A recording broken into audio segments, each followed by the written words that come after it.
Mbote na bino nyonso bandeko balandi masolo ya kine avec Rebecca Bilendo Pukuta la Servadi.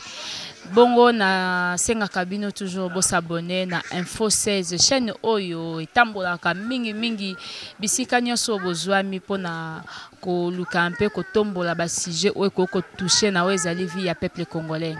Bongo lelo to yawa quelque part je pense bien qu'il y a une explication beaucoup mona yango et puis beaucoup yoka mingi esika to yawa et puis nini to ko sala awa mais déjà na kozo moko ya mokonzi ya esika oyo nde tokosola na ye akoyebisa biso esika wapi tozali et puis toyekosala nini. Bonjour Maman Esther. Bonjour. Voilà. Na bandeko nyonso bazolanda yo bazali libanda ya mboka nayebi te soki okoki ko se présenter pe o présenter biso esika oyo tozali. Merci maman pona boye na bino pe pona mutuna kombo nanga Maman Esther Kitenga ngande naza responsable esika oyo. Ezali esika nini po biso to expliquer yango te pa ba téléspectateurs. Awa toza na kati ya orphelinat oyo orphelinat tozobomba bana oyo ba bébé abandonné et puis surtout ba orphelin de père et de mère ndenge ozomona bango wana. Donc mosusu mama akufaki na place ya kobota basundoli ye mutakozoya ya zate omona bayotika na kati ya orphelinat. Donc awa tozobomba nde bango. Ok, ezali orphelinat nini kombo dango nini? Kombo ya orphelinat oyo ezali EV Bar Eden. EV Eden elakisi encadrement des enfants vulnérables. Alors Eden ezaka vision na biso lolenge tolobaka que bana oyo baza ba vulnérable un jour bako vivre lokola na jardin d'Eden. Donc avenir nani vision na biso ezaka un jour bazala vraiment ndenge ezalaki na jardin d'Eden où il y avait tout. Ok, je pense bien la bandeko bazolanda biso bayoki yo ezali esika tozali na orphelinat oyo responsable Maman Esther nde ayambi biso awa. Bongo Maman Esther mekana nous expliquer biso to ki outi koloba tout à l'heure là ke boyambaka bana ya mikie déjà ti bazokola kaka awa. Na ebite est-ce que koki ko expliquer biso vraiment ba âge ya bana oyo bozana bango awa na orphelinat.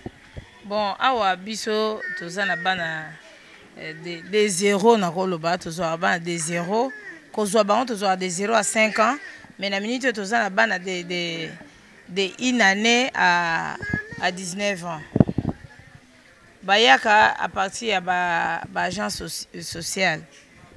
Bango nde bazana na ba commune soki ba lokoti mwana to ba moni cab moko vulnérable bakoya na ye na kati orphelinat na mukanda pour na ko justifier que vraiment aza vulnérable. Ok. Et déjà de 0, si nous comprenons bien de 0 à 19 ans, nde baza au nombre de combien bano bozana? Tozana bana à 67. Na 67 tozana bango 40 baza ba garçon plutôt 37 baza ba garçon, 30 baza ba fille. Et amiki est vraiment baza combien? O amiki tozomona ebele baza liboso na biso wa bato entouré maman baza combien? Bon, 20, hein? À 20, baza oya mike. Ok. Est-ce que comme la cabine pe na bande comme susu baya ko adopter bana awa déjà comme la bino? Bon, adoption internationale c'est vrai, adoption ezali na code ya famille. Code relation les droits plutôt code bana les droits les droits relatifs au quoi la convention relative aux droits de l'enfant. Cette convention relative ezali ko permettre que moi na za na droit ya famille. Est-il vrai que to sala adoption na nzela ministère à jar oyo atindaki agence et puis va adopter quelques bana. Procédure ya adoption isala makandenge nini? Quelle est la loi prévue par notre pays pour na ko adopter bana? Na biso to normalement d'abord ils a suspendu. Gouvernement na biso a exigera que avant d'adopter bana mwana il faut tout monde dossier ya parents. Ceux qui dossier à parents eza parents moko adoptable tokoki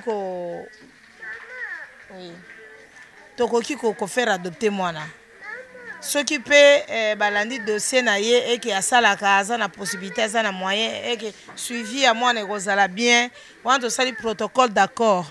Oui, na orphelinat biso obligé par exemple que to banozala contact même pas mensuel bénéfice que par année ata 3 fois bapesa biso ba rapport ya mwana pe ko solo na mwana donc ba droit ezaka bongo. Ok, disons awa eza déjà na moi 2-3 bana o ba adopta bazali si olandelaka bango pe très bien suivi eza très bien ministère a gère après tout le monde neti 3-4 mois tozwi une nouvelle na été tokenda na ministère na komeli ministère ye moko ba délégation mona ba kiti sur terrain neti ba o baza na France moi ba kiti sur terrain batali vie ya mwana basali ba photo ba ye na biso bana o ba adopta bazali banda mboka to bazali banda mboka. Ok. Et nayebi te est-ce que banani bazalaka penza idée ya kofonder plutôt orphelinat o euta wapi euta na ngai moko. Et c'était comment ce que ko expliquer biso na tant na bandai ko boko la bana na yebaki te ke ezalaka ONG na yebaki pete ke il existe na eloko babengi Asbel. Pourquoi? Parce que ngai moko nazala ko victime tant papa na biso akufaki tozaki bana mike babotoli ndako batiki biso bongo na ba difficulté mais maman na biso azalaki na chance ya kozana camarade na ye moko azala osala na kati ya orphelinat avant akufa. Bon na ntango wana camarade na ye wana ye kozwa biso ngai naleki nanga en charge bando ezwa biso en charge.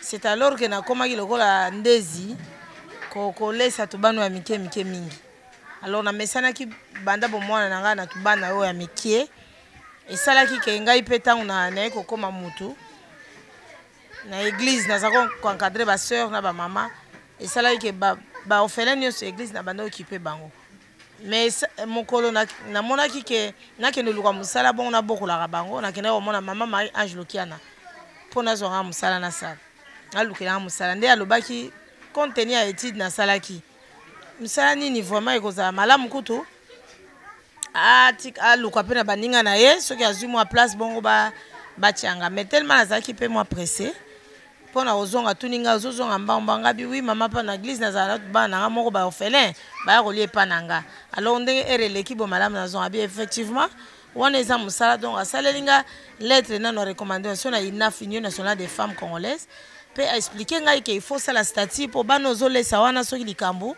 baotuna yo. Après nga pe nakomi kosala bongo nasali mokanda na bani occupé juste orphelin de père et de mère na venir na lobaki ke baozalaka 15 na okola na bango donc mais mboka na biso kaka donc likanisi eyelaki ngai à partir ya boki orpheline na ngai ya bas âge mpe esalaki ke ngai mpe sikoyo nakoma kosunga bana oyo mosusu. Oui, bana oyo baza pratiquement orphelin ça pe na est-ce que vous en a catégorie pe ya bana msusu o ba parents na bango bazali ba responsabilité ya ko kolisa bana za tende ba ekotika bazali catégorie bana na bazali bon wana mama musali ninga na osala c'est mieux que tu ye mama ngo ya osalisa ngata babilamba boto musala comme ça na mais ata kutaye ko salisa nga boya za na droit ko yana mwana ite parce que na wana sali musala nini na encourager mama na to papa na ke yo vanda na yo ngana lala na kata makele na mona pasi na sala bilanga nde na salaka na lesaka te donc bakawa na toza nango te to na kaya orphelin de père et de mère et les bébés abandonnés. Ok, donc je pense bien c'est vraiment une grande précision pour na bandeko bazolanda biso. Alors ceux qui esengi peut-être na bandeko yo bakolanda mission yo na kimutema malamu bakoza nango bakoza peut-être na besoin ba ko taper un processus pour na adoption. Na éviter quels sont les frais, quelles sont les modalités oyo esengaka pour na ko adopter mwana na orphelinat na bino. Bon, il faut d'abord un avocat mais dès na uti koloba ba suspendango parce que bato ebele ba comme ça qui adoption lokola marché moko ya côté kakabana alors to ba suspenda ngai pona ndima ba adopter moi ne pas nangeza qui passe. J'espère que bandeko ba olandanga soki ba se rappeler na to sala atelier moko na se passe na ville nga ba telemisa kinga na atelier wana balobi ke mama ono fenana linga te ko faire adopter bana parce que na komona passe na mwana nyoka mi butu moi après na mona ye obo pesa mwana donc na za ko mona passe makasi bon pona nga adoption eko dépendre na gouvernement na biso so gouvernement na biso afongoli ye akopesa biso mibeko wana nde to kosala yango Pour le moment, le col les a suspendus. Je ne pense pas que vous avez la modalité au PES à Bandeko. Modalité d'abord les arrêtés. Modalité les arrêtés. Je vais pas monter au PES au bon. Donc les arrêtés. Basala so ba ko zoma no mona basali don no feina. Ndenge ya ko zwela selon ndenge na yo mona sali don vraiment tamsusu baloso tamsusu babilo ko lia bana. O mona aye ko pesa bango. Oui, mais bano yo bakenda wana, excusez-nous parce que nous voulons plus savoir de précision. Bano ba adopta wana. Bana wana bakenda définitivement to c'est pour un temps, un délai, un contrat et puis vous pouvez bien récupérer ces enfants. Na 18 ans contrat na biso ezolo ba protocole d'accord na biso ezolo ba ke na 18 ans. Na 18 ans déjà moi na nyonso moi na komi c'est fini. Allez d'abord toi tiens. Na 18 ans moi aza obligé akoya na ba racine na ye. Akoya te ke aye kozonga na ye mais akoya bon mona ye aye ba racine na ye histoire na ye ndenge ni na lekaki tout ça. Soki pe aza na moyen akoki koya kosala pe susu don na baleki na ye atikaki. Donc l'enfant décide à 18 ans. À l'âge de 18 ans, on peut libérer l'enfant. S'il veut venir travailler au Congo, il peut travailler. S'il veut rentrer à l'orphelinat, donner un coup de pouce, il peut faire ça. Ok. Mais quand nous expliquons biso maman, tout le monde a bana bazoto tondelwa wa moi bombo zo pesa bango. O sala kandenge nini pona survie ya bana oyo to moni 67 bana o nzamba pesa o na libumute me ya koboko la bo. Na ebi ba difficulté na kati orphelinat za makasi. Problème na biso surtout biso ba congolais, eza difficile à comprendre. Mais na kosenga vraiment que ba o ba olanda be mission ba yeba ke esika na bango olona eza na kati ya orphelinat. Ya solo naza mama ba yebi ke mama travaka mingi ya ke na bazamba pondo omoni bazo tuta wana ba ndunda eza tozo sala ona zamba biso moto zo na. Mais musapi mo esukola ke longité. Biso toza mutuka moko ba pesa ka biso. So ba moni na mutuka bazala bango bien, ba wana baza bien moya ko sunga bango te baza bien bozo luka banani. Soki oza na besoin de bénédiction, yaka na kati orphelinat Eveden. Pesa bano ba yebi nzambe banda debi, banda bo mwana na bango bazokola na bonzambe. Nzamba ko sungo supa opambolo parce que ngai na oluka pe lipambolo nanga. Nzamba eparninga mbale belé na kufa. Likolo na musalo na zosa. Ba divita mama eza ebele. Kolia ya bana neti abazo sala rentrée scolaire bani yono bazonga ki lundi mais bango bazongi te bazonga lundi prochain so nzamba sungi là maman Esther mais quand on expliquer biso très bien c'est vrai que bano yo bazana orphelinat mais bazo vivre ndenge moko na bano ba vivre na bandako expliquer biso ndenge o vandaka na bano basalaka nini babondelaka ndenge nini vie na bino actuel ndenge lekaka ana orphelinat na tongo nano chaque tongo 5h30 toza debout na bana nyonso okumisaka nzambe tosambeli to partager moi mes sujets ya tongo wana mutu na mutu toza na batour tosalaka na bana ba mikolo wana moko na moko ayebi ke na nga mutu lelo na kokamba prière ya tongo alors tosala pe horaire. Donc moi mon colonio sayebi ke nde na lamuki boy ngana ko komura awa ngana ko simba awa mama ko sala boy o wana ko sala boy donc to sala horaire de façon que na tongo soki to lamuki prière après prière to bandi ko sala ba charge na biso ko occuper bano amiki to lati bango entre temps to sali bouilli pona bango soit loso soki makoki ezali to sali ti na mapa ba meli après ba bongisi bango to baké classe.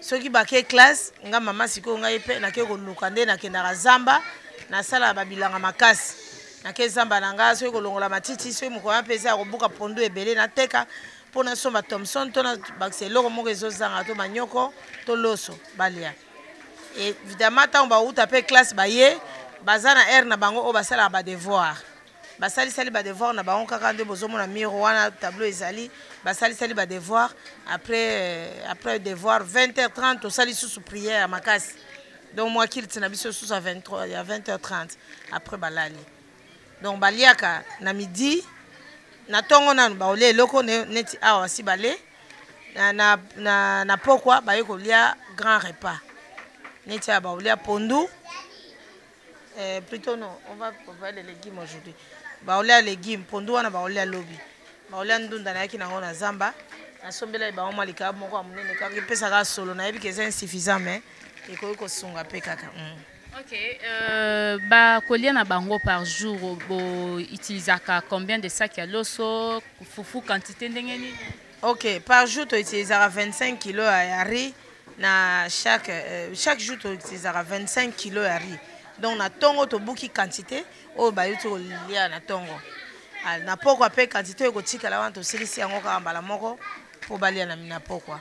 Fufu to sala nango sac ya fufu 4 jours. So to niki wana 4 jours et la kisike donc biso to lambi na biso kaka los to lambi ka fufu. So to lambi ka fufu, lelo fufu lobi kuna fu en 3 sacs wana ici. Mais le quoi to sala ka intervalle, sac ya funde wana ko ke nango peta msu une semaine.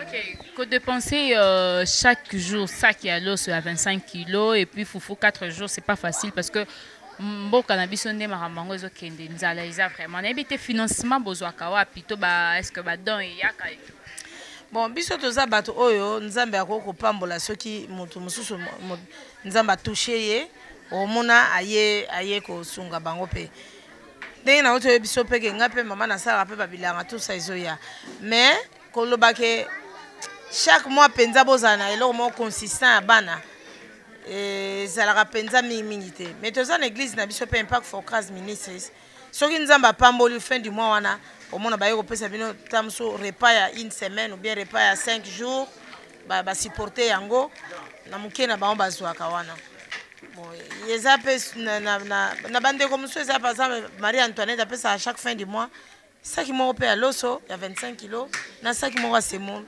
esungaka bango pe na muke na bango parce que baza pe na makoki mingi te neti awa pe na rentrée oyo bayaki pe na mwandama bakaye ozo sentir que baza na volonté wana mais makoki pende eza te na mwasi robe ya bana. Mais ça vous arrive pe tant moko pe maman Esther azangi penza eloko poche kauki provision eza te azotala bana na ye eloko kolia eza te?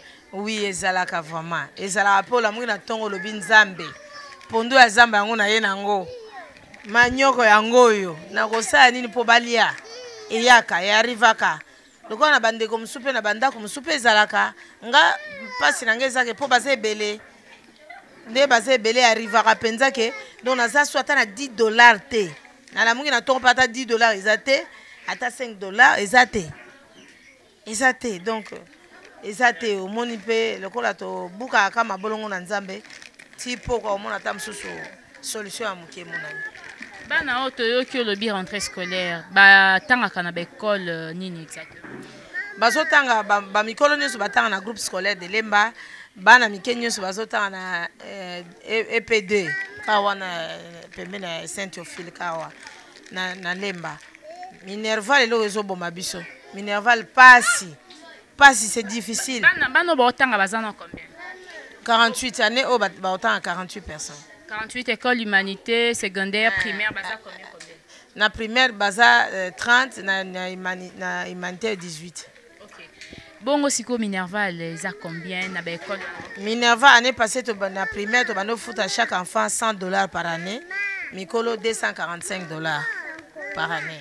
Et c'est assez mati ou comment? Siko, chaque année, mataraka, kande bika Congo. Et mati na oka mwanda mbulisusu mati.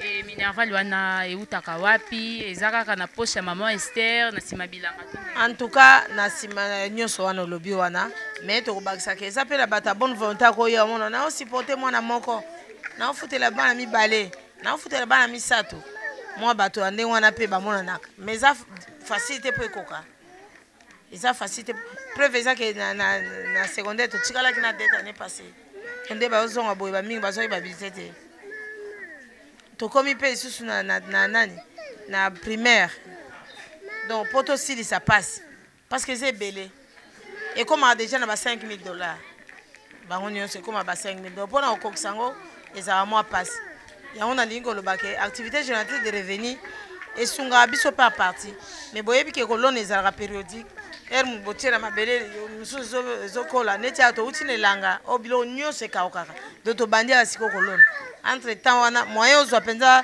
pondu ya mo ebele oteka to babuti oteka eza penza te À part bilanga maman Esther asalaka nini susu po aleka na kosunga bano ya bon. Bon, nazaka na kati ya babilanga élevage, pisciculture. Nalinga osala mingi agriculture. Donc nga personnellement pour na osunga bana o nasalaka élevage, na bokola mwa basoso, nazo bokola mwa quelques ngulu, nazo sala mbisi na maziba. Ya mike ka po bana bazanga te. Wana eza wapi ferme après nécropole so continuer kuna na village Masaba. OK. N'habite maman Esther, c'est vrai que makambo ko le baiser belé mais bandeko pe baza ko landa biso libanda mboka. Je pense bien ba lukaka pe ba soutenir makambo ko to ezanga tina batu basungaka et pourquoi pas makambo oyo koki ko attirer lipamboli et pas mutu moko azolanda biso. N'habite meka ko biso ba jeune garçon na ba jeune fille à moi mikolo, est-ce que vous n'avez pas pensé à kolukela bango musala toni o ba kompena moi mature o ba sisipe moi classe pour basunga pe ba o amitié baza. Évidemment, par exemple ba o ba comme déjà ba sisi basunga kapé basunga na stance que tout moi beaucoup de minutes me soit beta moi beaucoup de minutes bralima à cause de mata ça que makala. Bon, et ça difficile na mboka na biso de boye ba nini yango ba misala moi difficile mais basunga nga pe mingi pe na kata bilanga. Donc na linga ikana beta soupe c'était koloba ke mama musala oto osala ya makasi eza musala ya yo mama ozolanda nga ya yo papa ozolanda nga na biso tango bozo sunga bana o kotala te monsieur to sungi mama sera kolata non na yo nanga mutazo azana bolingo nanu ya makasi zanga nazolana bango bazo nyokola yo oya sumba pampes oya sala bo alongola. Donc sungi na bino eza très important parce que Dieu va vous aider, Dieu va vous bénir, nzamba va protéger bino. Bana o bazana besoin ya ngai na sunga bango ya bino pe bo sunga bango. Biso nyonso sangana to meka ko sunga bana oyo. Misungi o utaka epana. OK, merci beaucoup Master Bo yambaka ba sorti nini ya ba don awa. Toko ozwa loso biloko akolia Dijon bilema olata pe donc ba volontaire pe ayebi ki akosa l'enveloppe bazalaka bato bazana confiance na nzambe pe na musala tozo sala. Donc badon a bongo omoni lokola ndako o eza ndako a ofutela to futaka ngo na fin du mois. Vous futa combien na fin du mois? $500. Il faut ofuta ndako. Entre temps mokolo ndako pe awazoteka ngo. Azoteka ngo na combien? Azoteka $200,000. Donc ti siko to mona ka ba commissionnaire bazoya bon to yebite na yebite mboka na biso vraiment to yebi ke ba poche ebele bandeko ebele baza besoin ke anguluma to ta mususu aza maladi moko incurable nyoko la kae tala place à osomba vie na yo pour ceux qui attendent moko abeti to la bien moi je vais négocier, je vais acheter pour ces enfants là mais Dieu va vous bénir bana mikonyo so bando bondela na butu ba bondela na poko ba yebi ke soki ndako to zali ndako pour papa te la sombela biso pour maman te la sombela biso mama osimba nzete papa osimba nzete tala bano nyonso boy siko soki bateki yango to bandi susu ko keno loka bisika awa eza église impact mutachaki biso awa na kati na sika d'abord bomoni yango wana bon na kati na église impact ataki bino bovanda c'est garantie na ye a se débrouiller pour que to sala awa. OK, actuellement c'est-à-dire mbongo ya kofuta ndaku ya fin du mois eza église impact mutape ça repartir to se bataka biso nyonso se ba. Donc to lo bateke kaka église mtezo pesa bino to ana besoin pe ya bino pe un jour tata mususu pe ko ya pe ayiko futa maman mususu pe ko ya pe ayiko futa et pourquoi pas même ba villa yo zana ba villa no ba maison belé olobi je donne tout ce que j'ai bien aux tout au motema wana je donne pour les orphelins là des orphelins. Ce sont les innocents, ce sont nos enfants nous baza bana ba mindele te baza bana na biso lelo so ba koli avantage ozala ya biso so batangi bie ba osala na mboka na biso yo papa yo mama ozana ndako oye ba musala kusala te bandako eleki ebele zo ndako mo lo bana pesi yango mikanda yango na pesi bino bo bongisa to bo bongisa sika bino mo bo vanda bano bakola awa batanga we comme sika na bango nzamba opambolo mingi ukarma vous venez na mbongo na ngana teki lo pango tel na ke somba bango lo pango wana babima wana te mama na yebite soki ezana ata mukolano lembaki obondeli te yebaki ezana ba ange moko bazo bondela ka pona yo bazo kumisa nzambe ka pona acte yo kosala. Voilà, non c'est pe la penza o meka un peu ko bandela. malobo oyo lopango oyo bazoteka yango na $200,000 pendant que maman Esther oza na esika mosusu te ya otia bana soki lelo lopango etekami eza na esika bakokende te soki lopango etekami toyebi te genre ya client oyo akosomba soki alobi asomba tia polyclinique po eza modifie eza molai ti kuna soki akotia mwa polyclinique na ye soki akotia nini biso tokozala na pasi toyebi te na bana oyo tokokende na bango susu wapi nayebi te place akolona mpenza ya solo ezala oyo nayoka kaka basombeli bafenda moko boye ndako basombeli bango esika moko place tel alors que biso tozosala vraiment tozokoede bango spirituellement mpe tozokoede bango tozonourrir bango tozokose sacrifier mpona bango mpona nini mpe bango bano bamérite te esika na yo oyo ozwi mpe bamisolo no otia yango ange 200,000 wana balobi eza koloba soki moto ase présente na mbongo oyo aza nango alobi ngai nazosomba bodiscute bomona bana oyo bakotikala libela awa kombo na yo ekozala grave vraiment na buku na bomoi parce que eza na eloko te eleki motu yake bokolo ya orphelin mwana moko kaka soki apamboli yo ata obelaki ata na nzela ya baaccident ata na banini nzambe akoépargne yo na makambo ebele okovivre longtemps oke mpenza batieli yo poison mpe ozwi te ezwi yo te otamboli mpe ya baaccident basusu bakufi yo okufi te donc nzambe aza nzambe akosalela yo minene akosalela yo sukoleka na confiance ya nzambe ya bana oyo bana ntango babondelaka papa mama soki olandi okondima te ke bana oyo bato bazobondela po apart nzambe bayere de fond na biso aza nzambe oyo mpe akotushe ye akotushe kaka moto oyo aza ya nzambe.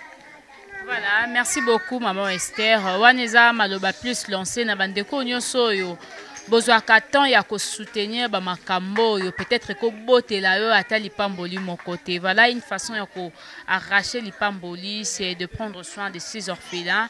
Moi personnellement, c'est ma deuxième fois ya ko un orphelinat, mais à chaque fois que je viens ici et ça la ngai pasi comment na ebele ya bana boyo mukumbo yo charge nyonso yo et lati maman Esther to ko ba maman Esther abala maman Esther nzamba kabola qui est très tôt na papa akabola bisokala bota si nazana bana misato bakoma ba mikolo babala bala pe bakenda kenda na bana c'est-à-dire bana o bazawa ata mwana maman Esther ata mwana maman Esther azate ata koka maman Esther ata mwana ndeko maman Esther moko azate. Donc tout ça ce sont bana ya bandeko mususu oyo batika mokili avant bana ka ba o batika mokili ba o babwaka na balabala bayaki bébé na zuye parce que biso atozo bana plus de 50 donc ba onyo ba koli ezaka maman Esther.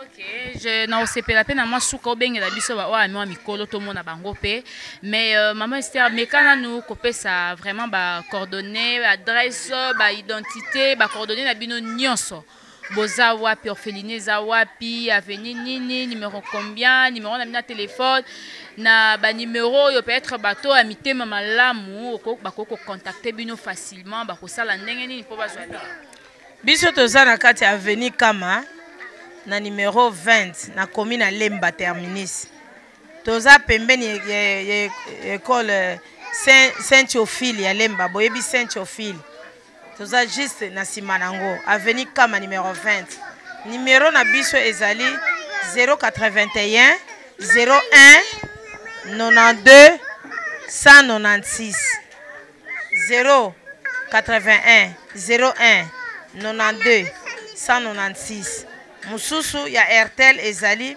09 98 16 77 03. Ok, maman Esther, boza na ba catégorie ya ba âge nyonso awa. Ba âge ni nani nyo l'équipe d'état. Mikolo maman Esther aza alongwe na bébé bakoli bango batamboli. Donc mona ba bébé batamboli. Bazana nute na osenga na nzambe ke baya nani mikolo te musale leki makasi baya nani mikolo te pardon bo boire bana te vraiment bo négliger bana te bana baza ba trésor bana baza ba innocent ba ange ceux qui passent leki yeba yo jeune fille ko bomba nzoto no ko batela nzoto no na nzela musala parce que tango botu ko boaka mama muto azo souffrir boye tala boye yoko yeba su oyo akoyeba na te tala ndenge azali une jolie fille mais place au waraki soki mama lekela akuna te elingeza la pasi mbe azate donc tu bozo ke boka bozo pisa biso pasi bino pe ba famille soki mama akufi na place akobota ata ye azalaki ndoki nde bolobaka azalaki ndoki aza ovanda bato te mais mwana abotami aza innocent bozwi ye bobokoli ye jeune fille nde bakomi voilà jeune fille bakoli déjà balisa pe oui nabalisa bana mibale babali ya Vanessa et puis Aziza babali baboti ba mama Esther okuna mama Esther okuna pe mama Esther donc baza esengo nanga na ba vacances baya ko passer ba vacances na bana et pas na bango évidemment ceux qui peut problème ko ya ko talanga bayaka na bango ponda kuna bango nde yango mama na bango ngayo mutu na liaki ba dot na bénéfice ba dot liputa nzungu donc voilà ba jeune garçon ya mikolo pe babima wa ba yaka pe de fois kotala bayaka pe kotala bango voilà bongo na bandeko nyonso bazolanda bino je pense bien que vous comprendre ici ka pitozali orphelinat oyo maman Esther je pense bien la directrice de cette orphelinat a expliqué nyonso mais au moins c'est pas encore fini hein to remeka un peu kozwa lisusu ba tozana besoin tout monde ba yayo a mikolo ba o déjà ba koli parce que devant nous tout monde mingi bana mikie alors orphelinat oyo bana nyonso bazali maman Esther obi de 0 na 18 ans bana bazali awa 19 ans plutôt de 0 à 19 ans bazana kati orphelinat oyo voilà n'habité maman Esther ceux qui ezali na message moko yo il fallait oyebisa bandeko na biso voilà comprenez que nous sommes là où il y a beaucoup d'enfants voilà eza na message moko yo bombi soit eza na likambo moko yo za kasoko vanzi ozotala bano yo za ozobondelo ozoloba nzambe kokiselange loko yo pona mukumbo pesanga yi na ebite eza pe na bandeko mususu bakoporte o mais fort basunga yo nebite soko loba yango na micro na biso eloko pa na za so na va Nathalie bango kaka Nathalie Moussa tozosala Nathalie ndenga yelaki tamsuma kwanza nzoto mobimba na tie ba gant oniki akomi moto Nathalie oyo ayaki mayanzi tina misapi Nathalie ndenga akomi na binzambe. Est-ce que bano bazo mériter vraiment le pango bango moko te bavanda penze sika wana bayebi ke école tel ka totanga ka ndako na biso nga na kolaka na veni boye na kolaka na veni boye na tanga ka na école boye souci na ngeza aka yango wana vraiment bazwa place o bango pena ba okola nzambe wa osala ke o manifestation ya mariage o tout et après si penza adresse na mbal neke adresse na biso ezaka penza kama 20 na singa aka bon na nzambe so ka nzambe akokiseli bango esika bango moko bavanda na bango awa bavanda vraiment we koma neti ya bango kaka ekosunga suma kasi mingi c'est-à-dire maman Esther Azan a besoin de bande comité mamalamu bo porter main forte pour asomba lupango oyo bazoteka yango na valeur ya $200,000 plutôt mais wana ezaka komboto monto batie au cas où opportunité monani atandambo nyonso muto akomona lango eke asungi bango pour orphelinat oyo basomba yango adresse etika identiquement libela ya bango ekozala malamu mingi la maman Esther na osenga obandela susu numéro ya téléphone na ba coordonnées na bino numéro na biso ya téléphone eza 081 01 92 196 081 01 92 126 mosusu ezali 09 98 16 77 03 nayebi te soki mwana moko pe akoloba ekozala malamu mingi na telema avec la permission de Aaron Lubamba qui est derrière la caméra. On est ici en fait na orphelinat oyo ndeza kaka bano ya mikie bomoni te tomoni ba jeune garçon bazali ba jeune fille bazali bongo tokozwa bana na biso mibale awa ya bonjour. Bonjour. Kombo nani tanga na katikati leka boyendeko Plamedi oyo ya na âge nini na à l'âge de 2 ans. Na âge de 2 ans sikoza na âge nini na 15 ans. Na 15 ans bovanda ndenge ah tovanda na ndako eza ndako na biso toluwa ndako tofutela yango nga problème na kosenga po basunga biso na posa ndako eza ndako na biso te tona posa ndako na biso moto vanda ka tovanda l'aise. OK aux en classe nini Plamedi na troisième. Troisième, on a l'option Commercial. Commercial. En tout cas, malamu mingi plamedi a sengi loko moko na batamunte malamu. Bosunga bango po ba koma ba propriétaire ya ndaku oyo. Voilà, ya yo kombo nani? Déborah. Déborah aux âge nini? Déjà 14 ans. Oya awa na âge nini? 4 ans. Na âge à 4 ans. Voilà, yo problème na yo ezani ni ce que sengo loko na bandeko bazolanda. Problème nanga ça problème ndaku mai na problème à Minerval. Minerval le lobby nini na bandeko ya mutema malamu parce que année scolaire ebandi basala nini pona bino? Ba osunga biso. Ba baxela bino, ba baxela maman Esther ba mbongo hein pour et permettre un peu Minerval na bino qui est normal. Oui. OK, merci beaucoup Yaya na moni bandeko mso bazawa. Yaya bonjour. Bonjour. Yo kombo nani? Anita. Anita oya na âge nini? Il y a 2 ans. Na âge à 2 ans. Suppose na âge nini? 18 ans. 18 ans.